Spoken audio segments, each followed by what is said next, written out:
Assalamualaikum warahmatullahi wabarakatuh. InsyaAllah hari ini saya akan berkongsikan mengenai At-Ta'rif wa Tankir fi Bayanil Quran. Sebelum kita pergi dengan lebih lanjut, mari kita lihat definisi Al-Ma'rifah. Al-Ma'rifah ialah kata nama sesuatu yang khusus dan diketahui. Sebagai contoh, Muhammad, Al-Kitab, Makkah, Al-Ladhi dan sebagainya. Manakala An-Nakirah ialah kata nama sesuatu yang umum atau tidak tetap. Seperti contoh, Rajulun, Jabalun, Madinatun, Kitabun dan sebagainya. Contoh yang pertama di antara kalimah salam dan assalam. Allah telah berfirman dalam surah Maryam ayat yang ke-15 dengan kalimah wasalamun, manakala dalam ayat yang ke-33 dengan kalimah wassalamu. Kalimah salam dalam ayat pertama ditujukan kepada Nabi Yahya dan Allah juga menggunakan kalimah ini kepada nabi-nabi dan malaikat yang lain. Manakala kalimah assalam dalam ayat kedua ditujukan hanya kepada Nabi Isa. Jadi kalimah salam umum kepada semua nabi dan malaikat, manakala kalimah assalam khusus kepada Nabi Isa sahaja. Contoh kedua ialah antara kalimah Al-Hasanah dan Sayyi'ah. Allah telah berfirman dalam surah Al-A'raf ayat 131 di mana di dalamnya mengandungi kalimah Al-Hasanah dan Sayyi'ah. Ayat ini menceritakan tentang Fir'aun dan pembesarnya bersama dengan Nabi Musa. Ia berkaitan dengan kedegilan Fir'aun dan pembesarnya walaupun telah banyak kebaikan yang turun kepada mereka dan sedikit sahaja musibah yang berlaku. Jadi, apakah perbezaan antara Al-Hasanah dan Sayyi'ah? Al-Hasanah ialah makrifah kerana kebaikan pasti berlaku dan banyak terjadi pada ketika itu. Manakala Sayyi'ah ialah nakirah kerana keburukan jarang dan tidak pasti berlaku pada masa itu. Hari ini saya akan menerangkan mengenai perkataan al-fahishah dan fahishah di dalam ayat Al-Quran. Perkataan al-fahishah. Perkataan al-fahishah di dalam ayat ini bermaksud perbuatan yang keji. Perkataan ini menggunakan lafaz isim ma'rifah. Perkataan ini juga dimulai dengan huruf alif dan lam yang membawa maksud khusus. Ianya khusus bagi kaum Nabi Lut alaihi salam yang telah melakukan hubungan seksual, iaitu liwat di antara lelaki dan lelaki. Perkataan fahishah. Perkataan fahishah bermaksud perbuatan yang keji di dalam Al-Quran, iaitu di dalam ayat ini. Perkataan ini menggunakan lafaz isim nakirah. Perkataan ini juga tidak terdapat huruf alif dan lam serta membawa maksud umum. Lafaz umum bagi perbuatan yang keji di dalam ayat ini bermaksud umum bagi perbuatan yang merosakkan generasi ke generasi seperti zina, liwat, rasuah dan sebagainya. Kemudian perkataan di antara ad-dur dan dur. Perkataan ad-dur di dalam ayat ini bermaksud penyakit bagi perkataan ad-dur. Perkataan ini menggunakan lafaz isim ma'rifah. Perkataan ini juga terdapat huruf alif dan lam yang membawa maksud khusus. Ianya khusus bagi penyakit yang ditimpa oleh Nabi Ayub alaihi salam seperti penyakit yang berjangkit seperti kudis yang bernanah sehingga orang sekelilingnya menjauhinya. Kemudian dur. Dur di dalam ayat ini bermaksud kesusahan. Dur di sini menggunakan lafaz isim nakirah. Perkataan ini tidak terdapat huruf alif dan lam di permulaan dan membawa maksud umum.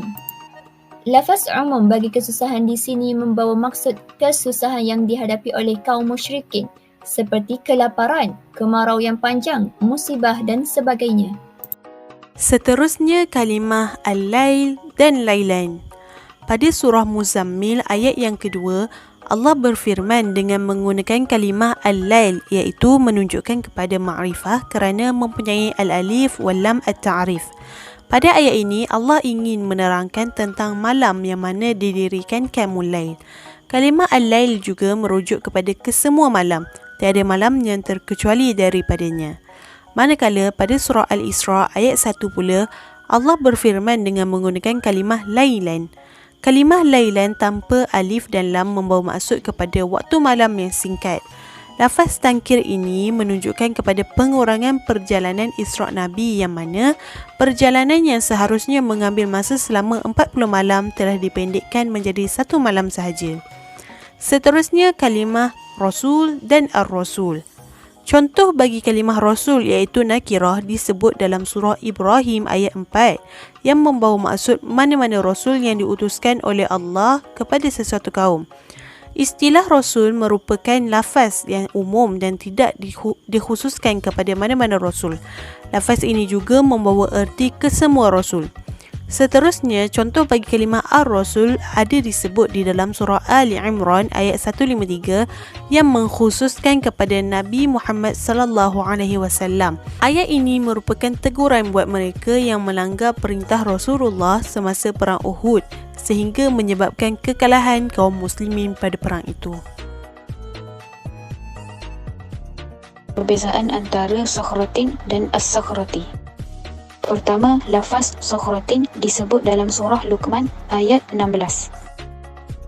Dalam ayat ini, Sakhratin merupakan lafaz nakirah iaitu umum dan tidak tahu di mana keberadaan sakhrah atau batu tersebut. Dalam ayat ini, perkataan Sakhratin didatangkan dengan lafaz nakirah bertujuan untuk menerangkan keluasan ilmu Allah iaitu mengetahui setiap sakhrah atau batu di bumi ini. Manakala lafaz As-Sakhrati disebut dalam surah Al-Kahfi ayat 63. Dalam ayat ini, As-Sakhrah didatangkan dengan lafaz makrifah kerana sakhrah ini khusus iaitu ditujukan kepada Nabi Musa. Dalam ayat ini, menerangkan bahawa batu atau sakhrah tersebut sudah terbiasa dengan Nabi Musa dan Nabi Musa mengetahui di mana ia berada. Seterusnya, perbezaan antara aduwan dan al-aduwu. Aduwan disebut dalam surah Al-An'am ayat 112. Dalam ayat ini, aduwan adalah lafaz nakirah yang membawa maksud umum iaitu berdasarkan ayat selepasnya. Aduwan atau musuh dalam ayat ini menerangkan syaitan sama ada dari jenis manusia atau jin. Kemudian, lafaz al-aduwu. Lafaz al-aduwu disebut dalam surah Al-Munafiqun ayat 4. Iaitu al-aduwu dalam ayat ini khusus kepada golongan munafik. Dan lafaz al-aduwu hanya dalam surah Al-Munafiqun. Lafaz al-aduwu didatangkan dengan lafaz ma'rifah kerana di kalangan musuh yang paling bahaya iaitu al-munafiqun, dan golongan munafik ini adalah musuh hakiki yang tersembunyi. Seterusnya pula adalah bagi kalimah As-Samad dan Ahad. Kalimah ini terdapat dalam surah Al-Ikhlas ayat 1 dan 2. Kalimah nakirah bagi ayat ini adalah kalimah Ahad iaitu khabar sani marfu'. Ia menunjukkan sifat Ahad hanya eksklusif dan istimewa kepada Allah. Ia juga merujuk kepada keagungan dan kebesaran Allah.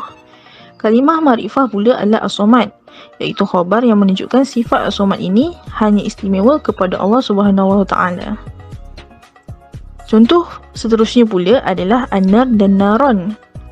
Kalimah Naron terdapat dalam surah At-Tahrim ayat 6 yang ditujukan kepada golongan mukmin. Kalimah An-Nar pula terdapat dalam surah Al-Baqarah ayat 24 yang ditujukan kepada golongan kafir. Kalimah nakirah bagi ayat tersebut adalah Naron di dalam surah At-Tahrim. Ayat ini ditujukan kepada orang mukmin. Mereka diazab dengan api neraka atas kemaksiatan yang mereka lakukan. Namun begitu, tidak semua orang mukmin akan diazab oleh Allah, hanya mereka yang melakukan maksiat sahaja. Ia menunjukkan ianya tidak spesifik kepada semua mukmin. Kalimah makrifah pula adalah kalimah An-Nar dalam surah Al-Baqarah. Ayat ini pula ditujukan kepada orang kafir dan munafik.